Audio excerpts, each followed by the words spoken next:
Today's passage begins with one of the strangest sentences in all of the prophetic literature. The hand of the Lord was upon me, and he brought me out by the Spirit of the Lord, and set me down in the middle of a valley. It was full of bones. The prophet Ezekiel is set down in a valley of bones. Dry bones. The text emphasizes this twice. Very dry.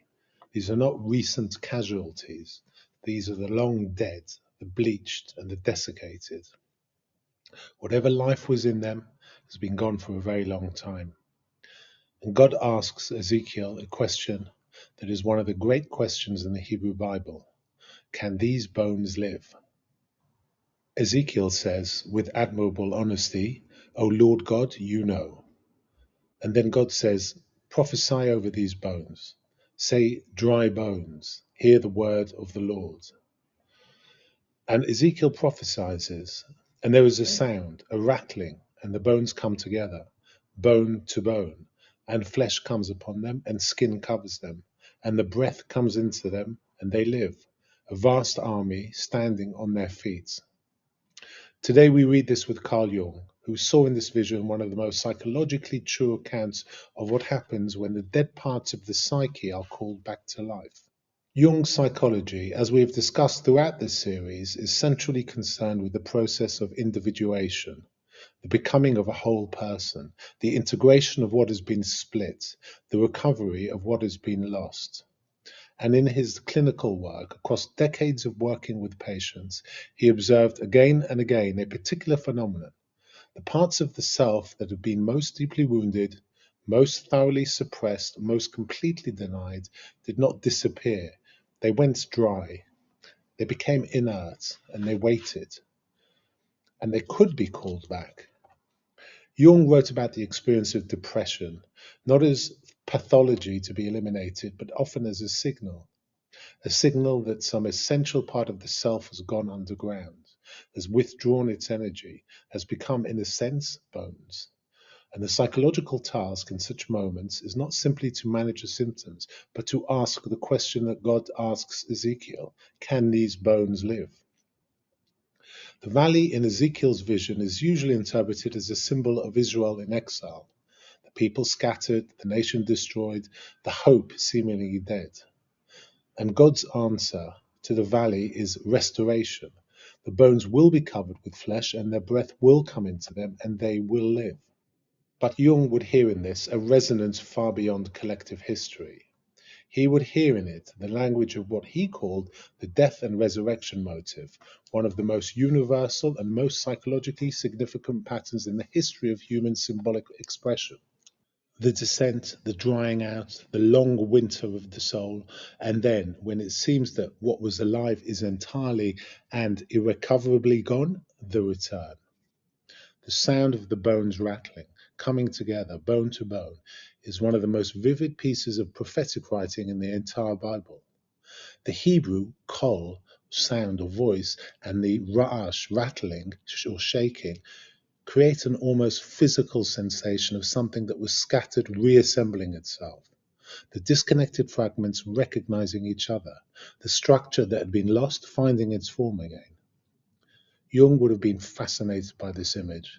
One of his central clinical observations was that the psyche, even in its most fragmented states, retains an impulse towards wholeness. The self, the deeper organizing center he spent his whole career trying to articulate, does not abandon the person even in the most extreme states of disintegration. It continues to press towards reunification. The bones know somehow which are the bones they belong to. This is not a romantic claim. Jung was careful not to make it sound too easy.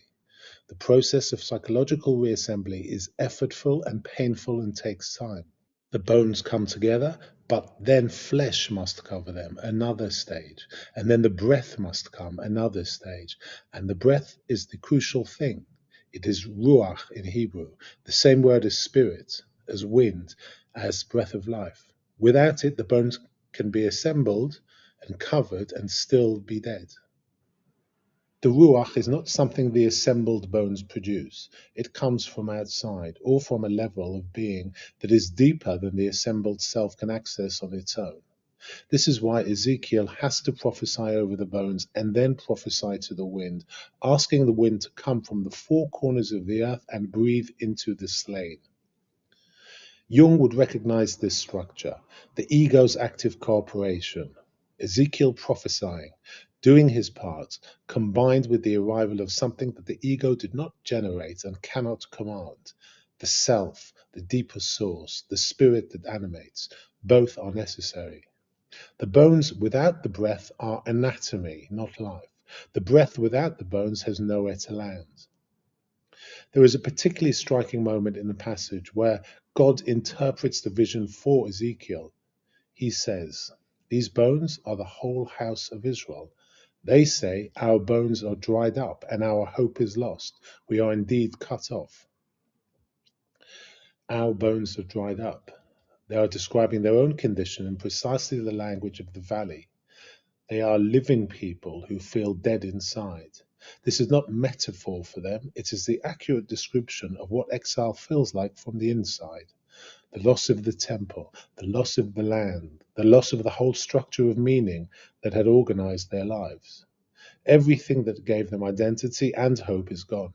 They feel like bones in a valley. Jung worked with patients who were in exactly this state. People who were living, who went to work, who ate meals, who had conversations, who felt nothing, who experienced what he sometimes called a death of the soul, a drying out of the interior, a disconnection from everything that had previously made life feel real and worth inhabiting. And his clinical experience was that this state, as terrible as it is not the end of the story. It is paradoxically often the beginning of the most important transformation, because the drying out strips away what was superfluous, the false self, the adaptive mask, the energy devoted to maintaining an image. And what remains when all of that is gone is the bare structure of the self, the bones.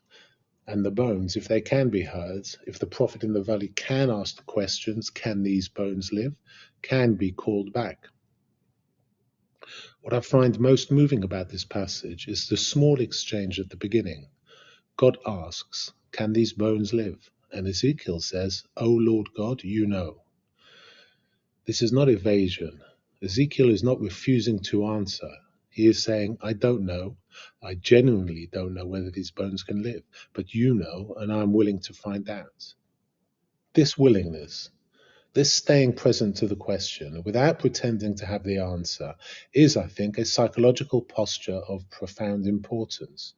Jung wrote about the danger of two responses to the dead places in the psyche. The denial that says they are fine, there is no valley, everything is all right, and the despair that says it is over, the bones are too dry, there is no coming back.